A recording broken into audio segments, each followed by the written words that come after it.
est offert par Illico Cash.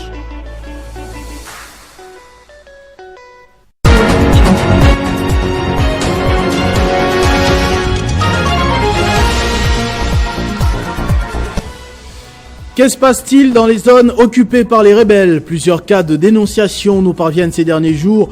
Depuis Goma et Bukavu, la coalition AFC M23 qui gère parallèlement cette région accumule des meurtres des paisibles citoyens au quotidien.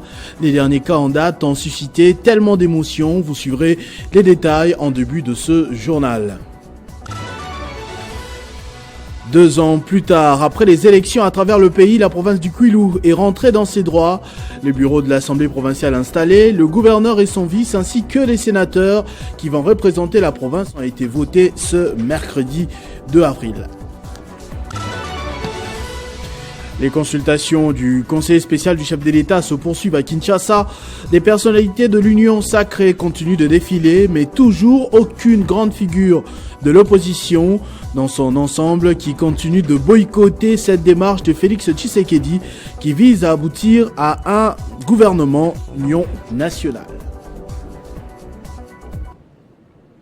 Mesdames et messieurs, bonsoir. Nous sommes suivis tant à Kinshasa qu'à Goma où l'espérance de vie serait d'une journée renouvelable d'après les témoignages sur place. Le contrôle échappe totalement à la coalition AFC M23 qui compte au quotidien des morts victimes de la criminalité urbaine en très grande hausse en ce moment dans toutes les zones occupées.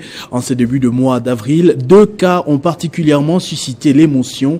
Il s'agit d'un jeune entrepreneur connu sous le nom d'Oswald qui a été abattu par des individus armés vêtus de treillis et circulant à moto le lendemain matin dans le quartier Imbi. C'est le corps d'un jeune homme d'une vingtaine d'années qui a été retrouvé dans les bras, avec les bras ligotés dans le dos, avec des signes de strangulation et d'asphyxie, avec sa tête hermétiquement enveloppée dans un sac en plastique. Au-delà de la situation économique extrêmement difficile, la population est contrainte de vivre dans la terreur chaque instant qu'ils passent dans leur domicile comme à l'extérieur, selon plusieurs témoignages. Pendant ce temps, à Kinshasa, les échanges autour de la formation d'un gouvernement d'union nationale se poursuivent. Le groupe de 15 parlementaires pour la paix, députés et sénateurs réunis, ont été reçus par le conseiller spécial du chef de l'État. Pour ce rassemblement, il faut un gouvernement des vertébrés pour relever le défi sécuritaire. Le chef de la délégation a promis que des actions seront menées très prochainement à leur initiative pour soutenir Félix Tshisekedi. Ils sont au nombre de 15, représentant les élus du peuple. Députés et sénateurs qui viennent apporter leur son de cloche à la question de la formation du gouvernement de cohésion nationale. Devant le conseiller spécial du chef de l'État en matière de sécurité, Ebirand Kolongele, il faut un gouvernement des vertébrés, déclare le groupe parlementaire de 15. Et nous, en tant que députés, le groupe des 15 parlementaires pour la paix, après discussion avec le conseiller spécial, nous nous sommes dit que ce soit un gouvernement des vertébrés, des hommes qui ont du patriotisme, prêts à travailler dur pour relever le défi que nous avons, notamment le défi sécuritaire. Parce que c'est ça la priorité pour le moment. Au-delà du gouvernement, il faille mener des actions claires de terrain pour consolider la paix et pour le faire, il faut avoir un mandat du peuple. Nous avons remarqué que depuis un certain temps, il y a beaucoup de groupes qui parlent au nom de la République démocratique du Congo sans mandat du peuple. Et nous, en tant qu'élus, nous nous sommes dit que nous n'allons pas croiser les bras. Nous allons aider le président de la République dans cette démarche de recherche de la paix parce que nous avons le mandat du peuple. Et nous allons faire notre travail à notre niveau, selon le mandat nous donné par cette population. Et voilà, le reste, sur orientation bien sûr de nos 2 chambres, de nos 2 bureaux des chambres parlementaires et aussi de la très haute hiérarchie de notre pays qui est le président de la République. La paix à tout prix, le groupe de 15 parlementaires conduit par le doublement élu Serge Condé tient à travers ses actions soutenir la mission du chef de l'État qui est la paix sur toute l'étendue du territoire national. Parlons à présent de Steve Mbikai qui, lui aussi, a été reçu après ses analyses pertinentes. Depuis le début de cette crise, il a été reçu, comme je le disais, par Eberhard Kolongele, le conseiller spécial du chef de l'État en sa qualité de personnalité politique. À sa sortie, il a plaidé pour que la notion de poids politique soit relativisée dans cette démarche afin d'intégrer un maximum de sensibilité et de privilégier des profils capables de défendre la patrie.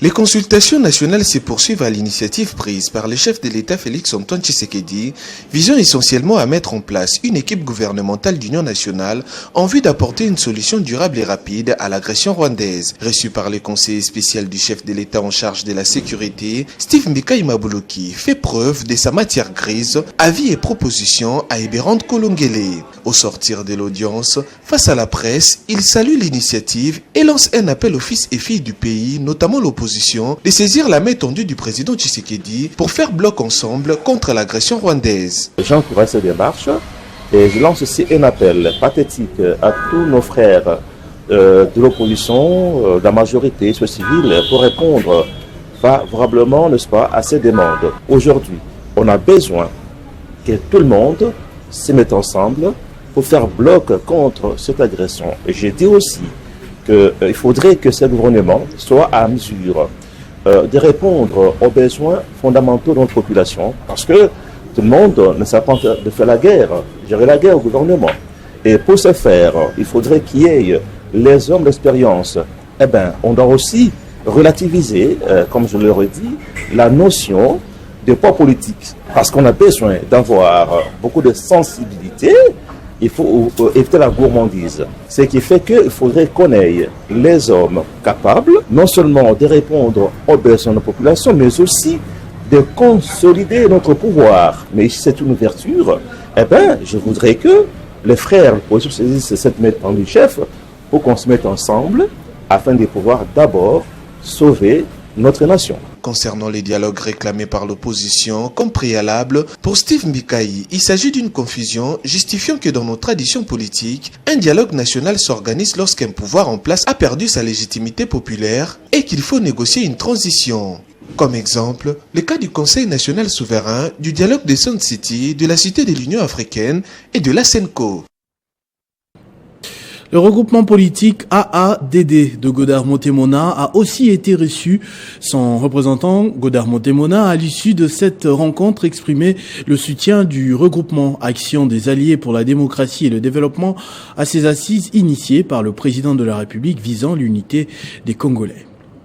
Dans le cadre des consultations politiques initiées par le président de la République Félix Tshisekedi, le regroupement politique AADD, Action des Alliés pour la démocratie et le développement, conduit par son autorité morale, Godard Montemona, a été consulté par le conseiller spécial du chef de l'État en matière de sécurité, Eberhard Kolongele. Au sortir de ces consultations politiques qui s'inscrivent dans un esprit de cohésion nationale, le vice-ministre de Mines, Godard Montemona, a réaffirmé sa loyauté et celle de son regroupement politique envers le président de la République. Nous venons de réaffirmer notre adhésion à la vision du chef de l'État et nous avons émis nos vœux auprès du conseiller spécial en remettant un mémorandum que nous laissons plutôt la primeur au conseiller spécial pour le président de la République. La conseiller spécial peut éviter que nous saisir la main tendue du président de la République pour qu'il y ait la divergence de biso pembeni totalande ekolo tozana etumba il faut tout si les etumba na pour te retrouver la frontière na biso nde babengaka intangibilité des frontières. Conformément à la vision du chef de l'État, ces consultations devront déboucher dans les prochains jours à la formation d'un gouvernement d'union nationale pour faire face à la situation sécuritaire préoccupante dans l'est de la RDC, notamment l'agression rwandaise sous couvert de ses supplétifs du M23. Processus électoral encore au Kwilu, on en parle.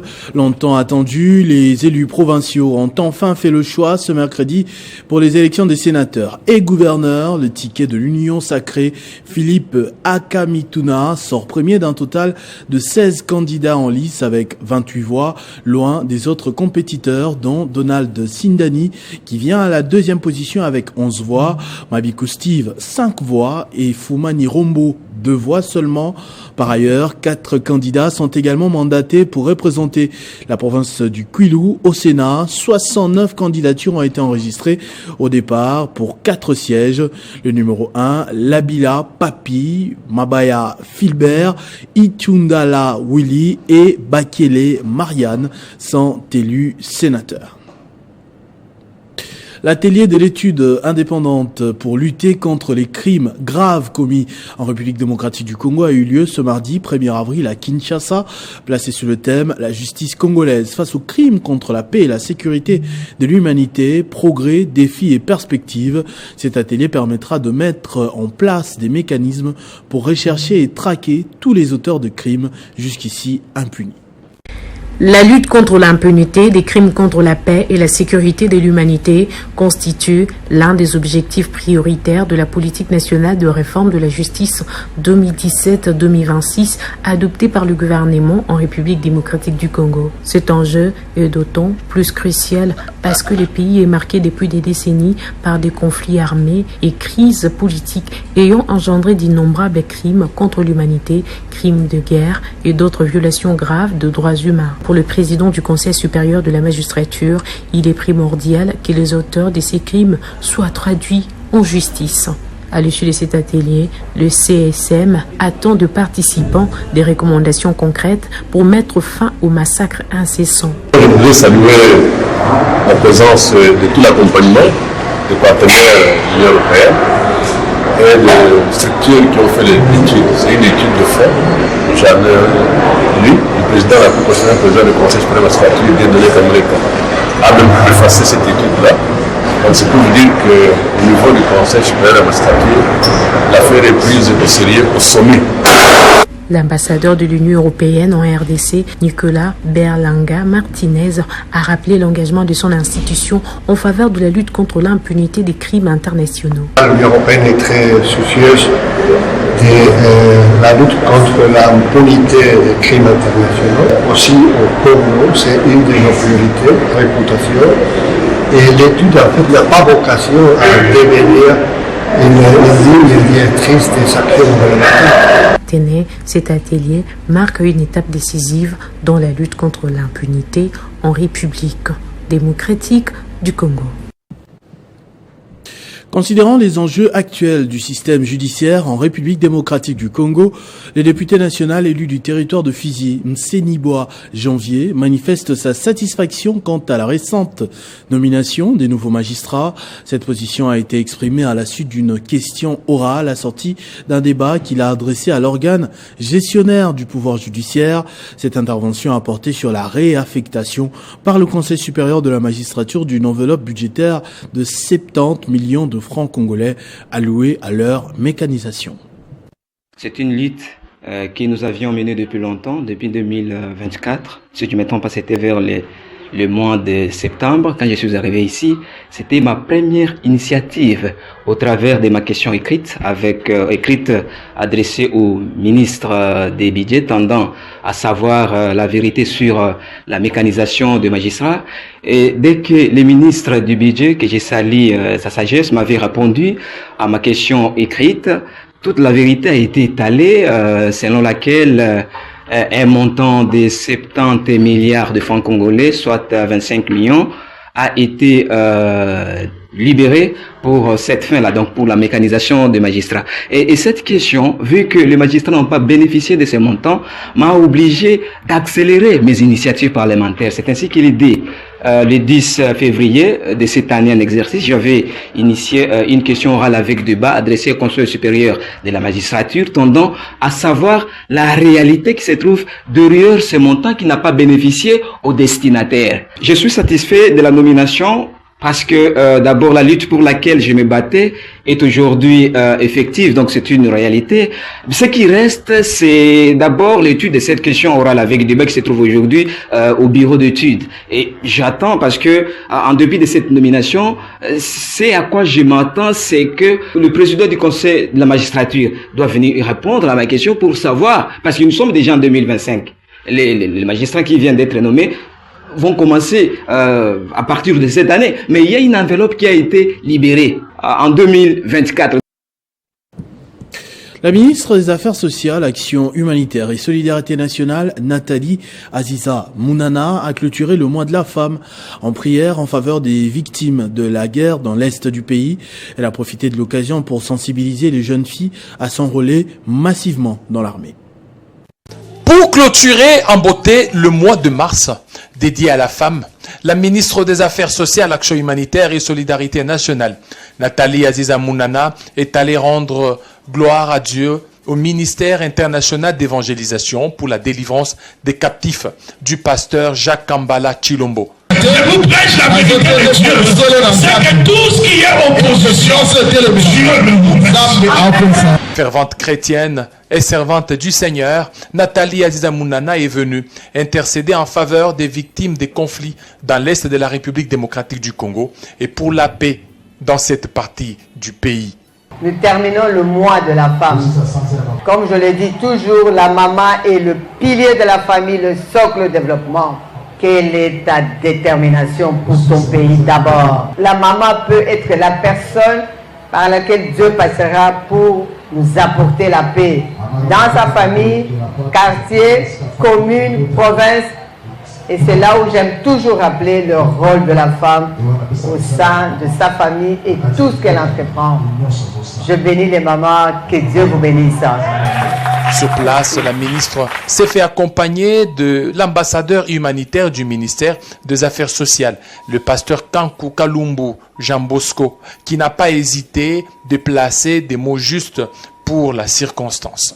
Dans son patriotisme prononcé, la ministre nationale Nathalie Aziza Mounana a continué à sensibiliser la jeune fille d'aujourd'hui et femme de demain à intégrer massivement l'armée pour la défense de la patrie.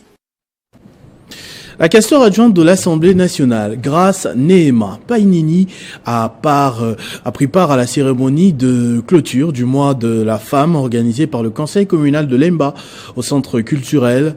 La questeur adjointe a eu le temps de sensibiliser sur la guerre d'agression que subit la République démocratique du Congo et à cette occasion, elle a même encouragé la résistance de la femme à travers cette situation.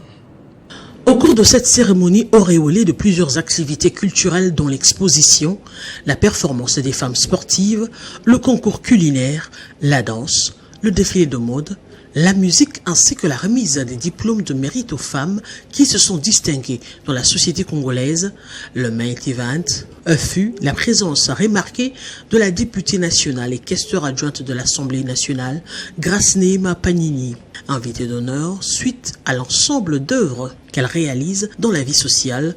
L'élu d'Ango, dans la province du Bawili, a bénéficié d'un diplôme d'honneur lui décerné par cette structure de la jeunesse de la commune intellectuelle de Kinshasa, une reconnaissance qu'elle a reçue avec humilité et émotion, étant donné qu'elle ne savait pas que ce qu'elle faisait pouvait toucher les esprits des organisateurs qui sont géographiquement très loin de son fief électoral. Conviée à prendre la parole, la récipiendaire a électrifié la foule avec un message fort, concis et précis.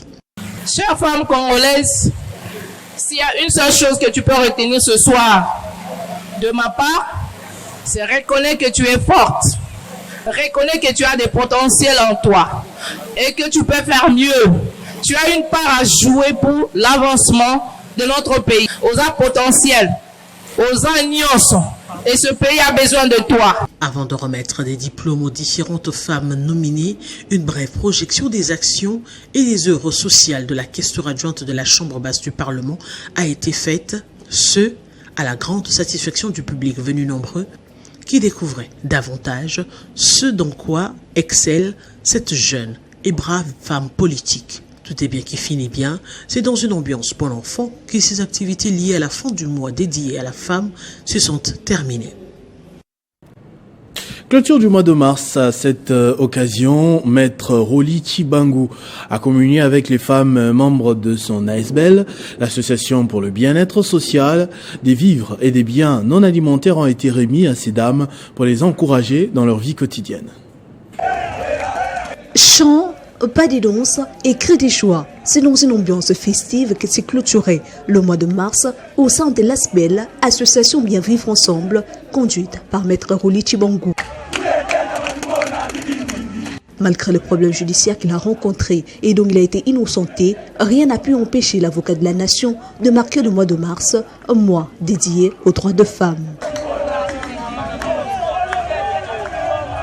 Lors de son mot de circonstance, celui qu'on appelle affectueusement Mwana Mabile, Roli Chibangu a remercié les femmes pour leur implication massive au sein de l'ASBEL et les a également exhortées à continuer de prier pour le pays, en particulier pour le président de la République, Félix-Antoine Tshisekedi Tshilombo, face aux défis que traverse la nation. L'un des moments forts qui a marqué cet événement, la remise par Maître Roli Chibangu d'un lot important de vivres frais, des pagnes, d'assiettes et des marmites, ainsi qu'une enveloppe à toutes les femmes présentes lors de la clôture du mois de la femme. Connaissant la véritable valeur de la femme, celui qu'on donne les titres de l'homme de cœur s'est engagé à accompagner les femmes vers leur épanouissement total. Et pour clore ce chapitre, à Kinshasa, la Ligue des femmes du parti Alliance pour la bonne gouvernance a clôturé le mois de la femme en communion. Habituées des grandes mobilisations, elles se sont réunies pour exprimer leur solidarité envers les victimes des affres de la guerre dans la partie est du pays. C'était avec une apparition surprise du président national et leader du mouvement, Jonathan Bialosuka Wata, très applaudi pour son soutien social et son sens visionnaire.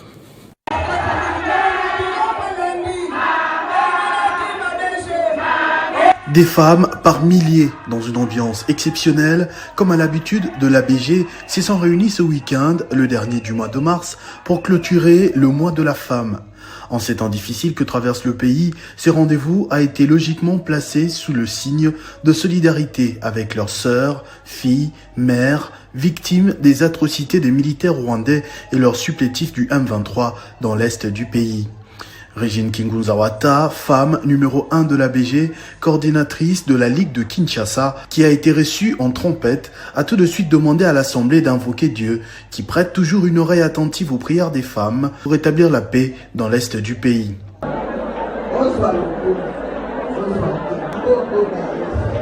Moment de surprise, le président national de l'ABG, Jonathan Bialosuka Wata, a rejoint les mamans de l'ABG dans ce rassemblement où un accueil délirant lui a été réservé. Occasion également de rendre hommage à un cadre de la première heure du parti, la secrétaire adjointe en charge du genre, Agnès Liandé, décédée l'année dernière. Ensemble, sous le leadership de Régine Kingunza Wata, les femmes se sont mis d'accord pour demeurer fidèles aux idéaux de leur parti ABG, fidèles à la République démocratique du Congo et fidèles au président de la République, Félix Tshisekedi, qui ne ménage aucun effort avec les FRDC pour atteindre la victoire finale. Pour apporter aux vaillants FARDC et aux résistants Wazalendo tous les soutiens de l'ABG pour la détermination et leurs engagements jusqu'au sacrifice suprême pour la défense de la patrie et la sauvegarde de l'intégrité territoriale de notre pays. À l'Alliance pour la bonne gouvernance du leader Jonathan Bialosuka Wata, les troupes sont rangées derrière le chef de l'État et toutes les occasions sont bonnes pour sensibiliser la population qui suit ce parti de masse pour barrer la route à l'ennemi. Le ministre provincial en charge des Finances, John Muloba Kitonge, a, au nom du gouverneur de province, Jacques Kaboula Katoué, ouvert ce mercredi les travaux de l'atelier de partage d'informations et d'expériences sur la gouvernance sécuritaire dans la territoriale. Ces assises, organisées par la vice-primature de l'Intérieur, s'est déroulées dans la salle de banquet du gouvernorat. Organisé par le vice-premier ministre de l'Intérieur et Sécurité, Jacques Chabani, cet atelier, ouvert ce mercredi 2 avril 2025 dans la salle de banquet du gouvernorat du Haut-Katanga, a pour but d'outiller les différents acteurs en vue de contribuer à la restauration et au renforcement de l'autorité de l'État par et à travers la mise en application effective du décret portant création, organisation et fonctionnement du Conseil provincial de sécurité et du Conseil local de sécurité, ainsi que ses mesures d'application. Nous sommes disposés à la suivre avec intérêt car la sécurité de notre pays, la République démocratique du Congo, particulièrement durant cette période où elle est mise à dure épreuve par l'agression dont notre pays est victime, elle est prioritaire. Mesdames et messieurs les membres du comité provincial de sécurité, cet atelier, animé par les experts et membres du cabinet du vice-premier ministre de l'Intérieur, va constituer un moment de partage d'informations et d'expériences sous la gouvernance sécuritaire dans la territoriale avec les acteurs provinciaux. Les assises vont durer 2 jours avant de s'étendre aux acteurs locaux, car le gouvernement de la République a opté désormais pour une gouvernance sécuritaire à la base avec les comités provinciaux et locaux de sécurité et donc une véritable synergie population, chefs des rues et des quartiers, bourgmestres, responsables des entités territoriales décentralisées et déconcentrées devra être établie pour mettre fin à l'insécurité et aux actes d'incivisme. La Commission des Affaires étrangères de l'Assemblée nationale française a auditionné ce mercredi matin le gouverneur du Sud-Kivu, Jean-Jacques Purusi. Le chef de l'exécutif provincial a mis en lumière la crise dramatique qui secoue l'Est de la République démocratique du Congo. Malgré l'occupation de sa province, il reste déterminé à ramener la paix dans la région. Pendant 2 heures, les professeurs Purusi, gouverneur du Sud-Kivu, a exposé la situation alarmante de sa province. Bukavu, les chefs-lieux du Sud-Kivu, et Goma, au Nord-Kivu, sont tombés aux mains de M23 depuis plusieurs mois maintenant. Face aux violations des droits humains, le gouverneur a été contraint de déplacer temporairement la capitale provinciale à Uvira. Interrogé sur les perspectives de paix, Jean-Jacques Purusi a insisté sur la nécessité de dialogue direct entre Kinshasa, Kigali et le M23, actuellement en préparation sous la coordination des blocs régionaux EAC et SADC. Face à une situation humanitaire désastreuse, les gouverneurs ont réclamé l'ouverture urgente des couloirs humanitaires au nord et au sud de la province, ainsi qu'une limitation des vols sur Goma et Bukavu aux seules opérations humanitaires pour éviter une partition de facto du pays. Il a également pour les ONG, la société civile et les hauts commissaires de l'ONU afin d'établir une justice transitionnelle, rapide et efficace. Le gouverneur a rappelé l'adoption unanime le 21 février 2025 de la résolution 2773 par le Conseil de sécurité de l'ONU, exigeant le retrait immédiat des rebelles du M23 et des forces rwandaises, ainsi que la fin du soutien de Kinshasa aux forces démocratiques de libération du Rwanda FDLR. Il a également salué la rencontre historique du 18 mars entre le président Félix Tshisekedi de la RDC et Paul Kagame à Doha. Cette audition, saluée par les députés présents, a mis en évidence l'urgence d'une mobilisation internationale. Les tribunaux de grande instance de Likasi, dans la province du Haut-Katanga, pointaient du doigt dans le blocage de la vente de l'usine Cam Resources par des investisseurs américains de Rock Metal qui, pourtant, ont déjà investi plus de 7 millions de dollars. Qui plus est, ces derniers se retrouvent roulés par certains partenaires congolais à l'heure où la RDC tend la main aux États-Unis d'Amérique. C'était un silence de désespoir qui plane sur cette entreprise de production de cuivre, des Cam Resources, aujourd'hui occupée par Rock Metal, victime d'une escroquerie de ventes inédite. Aucune machine ne vrombit, tout est à l'arrêt. Les travailleurs congolais voient s'effriter chaque jour qui passe l'espoir de reprendre la production, stoppée depuis novembre sur une décision de justice. Nous avons des familles qui sont en détresse puisqu'on ne travaille pas. Nos autorités ou bien nos chefs ont tout fait, ont fait les démarches pour que nous puissions avoir les documents nécessaires afin que nous commencions la production. Mais jusque-là, il y a toujours des blocages à gauche, à droite. 700 000 dollars américains escroqués par un certain Jonathan Mukendi et sa bande, considérés comme usurpateurs de l'identité de la famille présidentielle qui a effectué cette sale besogne. Dans un monde économique où la rareté des investisseurs sérieux s'est fait de plus en plus rare, les quelques investisseurs sérieux, dont ces Américains des rock metal, s'est fait escroquer et décourager. Toute la chaîne de production a été volée, des pièces maîtresses pillées, alors que les dossiers des ventes étaient déjà entre les mains du tribunal des grandes instances de l'ICACI. La bande à Jonathan Mukinzi a tout orchestré, trafic d'influence sur décision des justices. Les cas les plus flagrants qui fait écho et l'annulation de la vente qui était prévue ce 4 avril 2025 a été annulée à la grande surprise des rock metal. Décision sans raison apparente selon l'acheteur. Certaines indiscrétions accuseraient les tribunaux de grande instance de l'ICACI de bloquer la vente. Malgré toutes ces manœuvres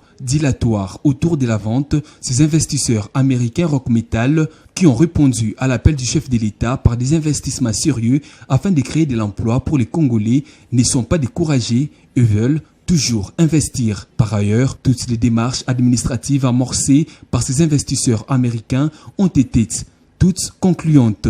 Seuls les tribunaux de grande instance de l'ICACI qui constituent les derniers verrous du bonheur social et économique des employés congolais de cette ville. Justice pour Moussa Mondo, condamné dans un procès qui a duré à peine 30 minutes. Les analyses et conclusions médicales s'opposent au jugement contre l'ancien vice-ministre des hydrocarbures, cadre du PPRD. C'est une dénonciation d'une association de soutien recueillie par Jenny Kaebe. Incarcéré injustement sur un prétendu meurtre de son épouse de nationalité malgache, l'ancien vice-ministre des hydrocarbures, Moussa Mondo, clame son innocence. D'abord, le certificat des décès, ensuite, le rapport médical du centre hospitalier HJ et enfin, la vidéo explicative de son beau-père. Une lettre à l'attention de vous deux concerne la dénonciation aux actions judiciaires initiées contre mon gendre. Autant d'épreuves qui s'opposent à la décision de la justice. Tobemi parce que tout ça n'a pas si na mutema. Nous avons un jeune frère Nabiso, mais vice-ministre ya hydrocarbures, Moussa Mondo. Abomaki moi si na été. Yango tozo senga dans l'état congolais à revoir ba donner, à revoir décision ba liée. La population, elle, est descendue dans la rue pour manifester son mécontentement sur cette arrestation qu'elle juge d'arbitraire. Pour la liberté, il y a papa Mondo. Pour te biso zaliba maman veuve. Yenda sunga kabiso, yenda lesa kabiso, yenda latisa kabiso. Tika ye asale loko moko te. Ana isaidaka ma veuve, ana bataidja ba fele, ana isaidja ba tumingi. Condamné le 16 avril 2024 à un emprisonnement de longues échéances et sans preuve, les proches de Moussa Mondo exigent sa libération sans condition. Dans la salle polyvalente Golden venue de Kolwezi, il s'est tenu ce samedi un grand événement culturel dénommé le Salon Royal de Littérature. Cette activité a mis en avant-plan une exclusivité de 9 œuvres littéraires originales signées par 9 nouvelles écrivaines loalabaises, toutes de Royal International Academy. C'est entre autres L'Oiseau et la jeune fille, le destin d'une femme des lettres. L'entreprise MP Design Edition et l'école Royal International Academy of Lualaba ont organisé samedi 29 mars à Kolwezi la première édition du Salon Royal de Littérature. De valeur écrivain est celle qui doit marcher à travers le chemin de la foi et non de la peur. L'esprit est un remède qui rajeunit et qui guérit les âmes. Ce n'est pas à cause de votre masse, je ne sais pas. C'est la personne qui avait décidé de faire son œuvre, qui réfléchissait juste, qui pensait qu'en plus pour leur temps, ça n'a jamais, ça ne sera jamais votre faute. De ne pas se blâmer pour ça. Un événement culturel singulier qui a présenté 9 œuvres littéraires originales signées par 9 nouvelles écrivaines congolaises, toutes élèves à Royal International Academy of Lualaba. Écrire, c'est bien, plus que tracer des mots. C'est penser avec courage, partager avec générosité et graver son empreinte dans les livres et l'humanité. Par rapport à nos filles qui ont embrassé la carrière d'écrivain. Je suis content. Pour moi, je viens vient de le dire, c'est un festin littéraire. Constitué de la crème littéraire de la province, des amoureux de la culture, des autorités politiques et la famille, l'auditoire a salué les nouvelles parutions qui traitent une problématique riche et complexe, à savoir la guerre d'agression rwandaise, la drépanocytose, la violence faite à la femme et à la jeune fille, la flore, la faune, les études, et spécialement la bourse, Excellencia Lola Babora. Ses œuvres, notamment La souffrance d'un enfant malade, Une histoire de gloire, Les destins d'une femme de lettres, Ishara, La beauté des animaux, Une fin heureuse, Les sourires d'une orpheline et L'oiseau, ainsi que La jeune fille, ont été baptisés par la DIRCAP du ministre provincial en charge du tourisme, le secrétaire général en charge de la recherche de l'UNICOL et le président de l'Union des écrivains du Congo. Ce salon royal de littérature a été organisé en prélude du concours Génie créateur de l'école royale d'une part et du premier prix littéraire Lualaba dénommé Lualaba Art Award par MP Design d'autre part. Ce journal est terminé, je vous en rappelle tout de suite les principaux titres. Que se passe-t-il dans les zones occupées par les rebelles? Plusieurs cas de dénonciation nous parviennent ces derniers jours depuis Goma et Bukavu. La coalition AFC M23 qui gère parallèlement cette région accumule de meurtres des paisibles citoyens au quotidien. Les derniers cas en date ont suscité tellement d'émotions. 2 ans plus tard, après les élections à travers le pays, la province du Kwilu est rentrée dans ses droits. Le bureau de l'Assemblée provinciale installé, le gouverneur et son vice, ainsi que les sénateurs qui vont représenter la province ont été votés ce mercredi 2 avril. Les consultations du conseil spécial du chef de l'État se poursuivent à Kinshasa. Des personnalités de l'Union sacrée continuent de défiler, mais toujours aucune grande figure de l'opposition qui continue dans son ensemble de boycotter cette démarche de Félix Tshisekedi. À tous et à toutes, merci de votre attention soutenue. Restez fidèles au programme de votre chaîne Télé 50. Vivez heureux, vivez 100 ans, mesdames et messieurs. Retrouvez toute l'actualité en continu sur www.tele50.cd. Ce programme vous a été offert par Inico Cash.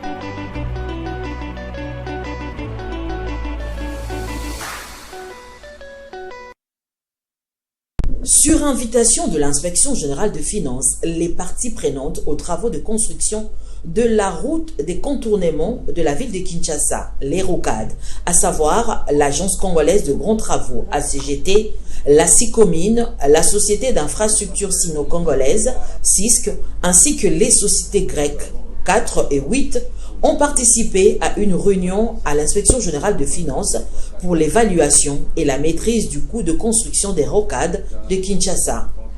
Tous les détails nécessaires ont été fournis par la CGT qui indique que les rocades sont longues de 73 km avec 2 bandes aller, 2 bandes retour.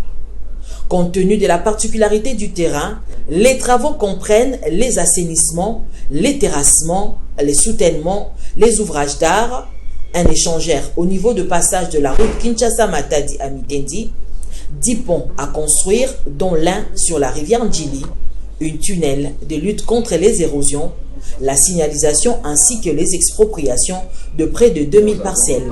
C'est dans l'objectif d'éviter encore demain que nous puissions retomber dans ce qui avait été reproché dans ces contrats avant, les problèmes de la surfacturation des travaux. Voilà pourquoi nous le faisons et nous sommes donc derrière tous ceux qui font ces travaux, nos partenaires, la CGT, BTC, tous ceux qui exécutent pour que les choses se passent bien. Et nous avions également échangé sur la préoccupation de nos partenaires chinois sur une question épineuse, celle de l'expropriation qui risque de freiner les travaux. Nous en profitons une fois de plus de lancer un appel à tous les membres du gouvernement impliqués dans ce processus d'expropriation pour que ces problèmes soient vraiment pris avec urgence pour que les travaux ne s'arrêtent pas, parce que nos partenaires ont promis à son Excellence, Monsieur le Président de la République, chef de l'État, de livrer les travaux des rocades